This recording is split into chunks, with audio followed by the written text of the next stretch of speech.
하겠습니다. 4절의 말씀부터 합독하십니다. 그는 실로 우리의 질고를 지고 우리의 슬픔을 당하였거늘 우리는 생각하기를 그는 징벌을 받아 하나님께 맞으며 고난을 당한다 하였노라. 그가 찔림은 우리의 허물 때문이요 그가 상함은 우리의 죄악 때문이라.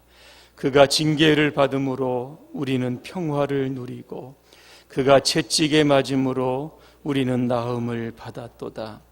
우리는 다 양 같아서 그릇 행하여 각기 제 길로 갔거늘 여호와께서는 우리 모두의 죄악을 그에게 담당시키셨도다. 아멘. 십자가의 의미라고 하는 주제로 잠시 말씀을 드리겠습니다. 외국의 한 시골 마을에 남편은 죽고 딸만 데리고 사는 마리아라고 하는 한 여인이 있었습니다. 이 여인에게는 한 딸이 있었는데 크리스티나입니다. 어려서는 어머님의 말씀에 순종을 잘했는데 10대가 되어서 반항을 하다가 결국 가출을 하게 됩니다. 어머니는 이 딸을 찾기 위해서 딸이 갈 만한 곳을 예상해서 어느 유흥 도시로 가게 됩니다. 그곳에 가서 어머니는 사진관에 들립니다. 그리고는 자기 사진을 여러 장 찍고 크게 확대를 해서 복사를 합니다. 그리고 자기 딸이 갔을 만한 유흥가를 돌아다니면서 그 사진을 부착을 했습니다. 그 사진 뒤에는 이러한 메모의 글이 있었습니다. 내가 무엇을 했든지 지금 내가 어떤 형편에 있든지 나는 상관하지 않는다. 돌아오렴. 이런 메모를 적어놓고 그런 다시 시골로 돌아옵니다. 몇 주 후에 그의 딸이 나이트클럽에서 술을 진탕 먹고 몸을 가누지 못한 채 계단을 내리고 오다가 그의 눈에 한 사진이 보입니다. 익숙한 얼굴인데 가까이 가서 보니까 자기 어머니의 사진이었던 겁니다. 이 크리스티나는 누가 옆에 있는지 막 부끄러워서 주변을 살펴보았습니다. 그런데 잘 생각해 보면 자기가 부끄러워할 이유가 하나도 없습니다. 왜? 사진도 자기 사진도 아니고 자기 이름도 그 메모 뒤에 기록되어 있지 않았기 때문에 그랬습니다. 딸을 찾으려고 하면 딸의 사진을 붙여야만 마땅하는 것인데 이 어머니는 자신의 사진을 붙여 놓았습니다. 평생을 선량하게 살았던 엄마가 딸을 대신해서 유흥가에 자신의 얼굴을 내어다 팔았던 겁니다. 이 이야기는 골고다 언덕에서 우리를 대신해서 죽으셨던 예수 그리스도를 생각나게 합니다. 오늘 본문을 통해서 골고다 십자가의 그 의미가 무엇인지 오늘 두 가지 말씀드리려고 합니다. 첫째로 십자가는 우리의 질병과 슬픔을 해결해 주었습니다. 당시 유대인들은 인과응보의 사상을 가지고 있었습니다. 예수님께서 매를 맞고 고난을 당하는 것은 징벌을 받을 만한 그러한 짓을 했기 때문이다. 이렇게 생각을 하고 있습니다. 그런데 이것은 잘못된 생각입니다. 오늘 본문을 보시면 우리라고 하는 단어가 몇 번 나오는지 아십니까? 9번이나 나옵니다. 예수님께서 고난당하시는 것은 자신의 죄 때문이 아니라 우리의 죄 때문임을 9번이나 강조하고 있는 겁니다. 히브리서 4장 15절입니다. 우리에게 있는 대제사장은 우리의 연약함을 동정하지 못하실 리가 아니요 모든 일에 우리와 똑같이 시험을 받으신 이로되 죄는 없으시니라 그랬습니다. 그 십자가에는 죄 있는 저와 여러분들이 매달려야만 당연한 겁니다. 예수님과 십자가는 전혀 관계가 없는 겁니다. 그러나 예수님은 우리 대신 십자가를 지셨습니다. 그 십자가를 통해서 우리는 어떠한 유익을 얻게 되었을까? 4절에 보니까 질고가 나옵니다. 영어 성경에 찾아보니까 이 질병이라고 되어 있습니다. 질병의 원인이 어디에서 오는 것일까? 두 군데에서 옵니다. 하나는 죄에서 옵니다. 또 하나는 하나님께 성도들의 믿음을 테스트하기 위해서 질병이 주어지게 됩니다. 자, 그런데 예수님께서 십자가에서 죄의 문제를 완전히 청산하셨습니다. 그래서 복음서에 가보면 예수님이 가시는 곳마다 치유의 현장이 되는 겁니다. 누가복음 7장에 보니까 맹인이 눈을 뜹니다. 못 걷는 사람이 걷게 되고, 나병 환자가 깨끗함을 얻게 되고, 귀먹은 사람이 듣게 되고, 말 못하는 사람이 입이 열리게 되는 역사가 일어났던 이유가 바로 여기에 있었던 겁니다. 죄로 가는 것이 그동안에 질병을 통해서 인간에게 불행을 가져왔습니다. 그러나 십자가는 죄를 소멸하고 우리의 인생에게 행복을 가져다 준 겁니다. 오늘 4절에 보면 슬픔이라고 하는 단어가 나오는데 이게 뭐냐면 아픔과 고통입니다.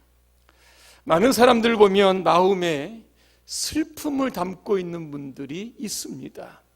고통과 아픔을 늘 갖고 사는 분들이 있습니다. 문제는 이것들이 오늘도 우리 안에 각종 신경성 질환들을 유발을 시킵니다.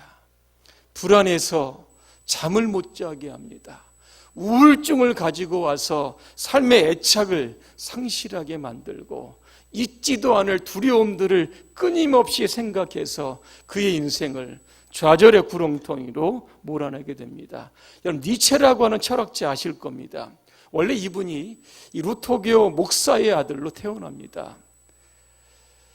니체 5살 때 아버지가 돌아가십니다. 그리고 신앙으로 잘 성장을 하다가 누구를 만나게 되냐면 무신론자였던 리첼이라고 하는 사람을 만납니다. 그때부터 신앙에서 떠납니다. 45세의 나이에 그는 두통과 눈의 통증과 계속되는 구토와 우울증으로 인하여 교수직에서 은퇴를 합니다. 그리고 나서 1882년에 허무주의에 빠져 자살을 기도를 합니다. 그러다가 1900년입니다. 56세 나이로 그는 정신병원에서 세상을 떠나게 됩니다. 하나님을 떠난 사람들의 대표적인 특징입니다. 그가 신봉했던 철학이 그를 허무주의에서 건졌습니까? 그렇지 않습니다. 질병과 슬픔과 고통의 아픈 문제는 결국 십자가만이 해결할 수 있는 그러한 길임을 우리는 믿어야 되는 겁니다. 이 시간 여러분의 육체적인 질병이나 마음에 아픔이 있다라고 하면 여러분 예수님께 다 내놓으시기를 바랍니다. 피 묻은 주님의 손이 여러분의 정수리부터 발바닥까지 안수해 주실 겁니다. 행여나 우리의 질병이 고쳐지지 않는다라고 할지라도 주님은 그 질병이 우리의 삶에 문제가 되지 않도록 질병을 이길 수 있는 그러한 힘을 저와 여러분에게 주실 줄로 믿습니다. 두 번째, 십자가는 우리의 영혼에 평화를 가져다 주었습니다. 5절에 보니까 예수님은 십자가를 통해서 4가지의 고통을 경험하십니다. 첫째는 예수님은 찔리셨습니다. 여러분, 예수님이 어디에 찔리셨는가를 여러분 생각해 보시기를 바랍니다. 도합 6군데입니다. 첫째는 어디입니까? 가시관으로 머리를 찔리셨습니다. 그리고 못으로 양손과 양발을 찔리셨습니다. 또 예수님이 죽고 난 이후에 창으로 옆구리를 찔리셨습니다. 이렇게 6군데 예수님은 찔리신 겁니다. 두 번째, 예수님은 상하셨다 그랬습니다. 이사야 53장에 보면 예수님의 모습이 그렇게 좋은 모습으로 등장하지는 않습니다. 그 이유가 무엇일까? 십자가를 지고 가실 때 그 전과 어떤 일이 여러분 있었습니까? 사람들이 예수님의 얼굴에 침을 뱉습니다. 어떤 사람은 주먹으로 때리기도 하고 손바닥으로 치기도 합니다. 이래서 예수님은 몸과 얼굴에 상한 흔적을 가졌던 겁니다. 세 번째, 예수님은 징계를 받으셨습니다. 징계라고 하는 게 뭐냐면 유죄 판결을 받았다는 겁니다. 빌라도에 의해서 신성모독죄로 사형 언도를 받은 것을 의미합니다. 네 번째로, 예수님은 채찍에 맞았습니다. 채찍은 여러 가닥의 가죽끈으로 되어 있습니다. 그 끈에는 유리나 돌이나 뼈나 금속이 박혀져 있습니다. 채찍에 맞을 때마다 살이 뜯겨져 나가는 큰 고통을 느껴야만 했습니다. 그렇다라고 하면 왜 예수님이 찔리시고 상하시고 징계를 받으시고 채찍에 맞으셨을까? 그 이유가 있습니다. 성경에 뭐라고 되어 있습니까? 우리의 허물 때문에, 우리의 죄악 때문에 그러한 고통을 받으셨던 겁니다. 주님은 십자가의 고통을 통해서 우리에게 평화라고 하는 선물을 주셨습니다. 사람이 범죄하면 인간관계에 나타나는 특징이 있습니다. 뭐냐면 평화가 깨집니다. 그리고 서로가 원수가 되는 겁니다. 근데 성경에 보니까 예수님은 십자가에서 화목제물이 되셨다 그랬어요. 인간과 하나님 사이, 또 인간과 인간 사이에 그 모든 담을 헐으셨다라고 하는 겁니다. 완전히 화평을 이루는 상태를 예수님께서 만드신 겁니다. 그래서 십자가에는 평화라고 하는 것이 담겨져 있는 겁니다. 그런 의미에서 우리 이 땅에 살면서 용서하며 살아야 되는 겁니다. 어느 목사님이 교인의 가정에 신방을 갔습니다. 예배를 마치고 그 가족들에게 기도 제목을 내놓으라고 했습니다. 잘 내놓지 않습니다. 근데 4학년 먹은 그 초등학생이 입을 열었습니다. 우리 엄마와 아빠가 자주 싸워서 각방을 씁니다. 앞으로 싸우지 않고 각방 쓰지 않게 해주십시오. 또 하나, 우리 아버지가 술을 자꾸 많이 마시는데 술 먹지 않게 해달라고 그렇게 이야기를 합니다. 여러분, 각각 각방 쓰는 부부가 이혼율 높다는 거 여러분 신문에 나왔습니다. 인간의 체온이 36.5도입니다. 여기에서 1도가 올라가면 그 질병에 걸리지 않는다고 합니다. 그런데 1도가 내려가면 이 암세포가 활발하게 활동을 한다고 합니다. 새벽 3시가 되면 인체 온도가 1도가 딱 떨어집니다. 그때 부부가 각방을 쓰게 되면 장수하기가 힘든 겁니다. 그런데 각방을 쓰지 않고 한 방에서 자게 되면 서로의 체온 때문에 떨어진 온도를 올릴 수 있게 되는 겁니다. 장수를 원하시면 한 방을 쓰시기를 바랍니다. 그리고 이번 고난주간에 십자가는 용서와 평안입니다. 교인들끼리 서운한 감정이 있었다라고 하면 예수 십자가의 사랑 안에서 여러분 다 풀어놓으시기를 바랍니다. 결론입니다. 오늘 6절에 보니까 우리는 다 양 같아서 그랬습니다. 양의 특징이 있습니다. 오늘 본문에 뭐라고 되어 있습니까? 그릇, 행하여, 각기, 제 길로 갔다 그랬습니다. 양이 온순한 것 같은데 고집이 있는 것 같습니다. 그래서 자기 마음대로 하려고 하는 겁니다. 오늘 인간의 본성이 바로 이와 같습니다. 완악함이 있고 내 멋대로 살려고 하는 것이 있습니다.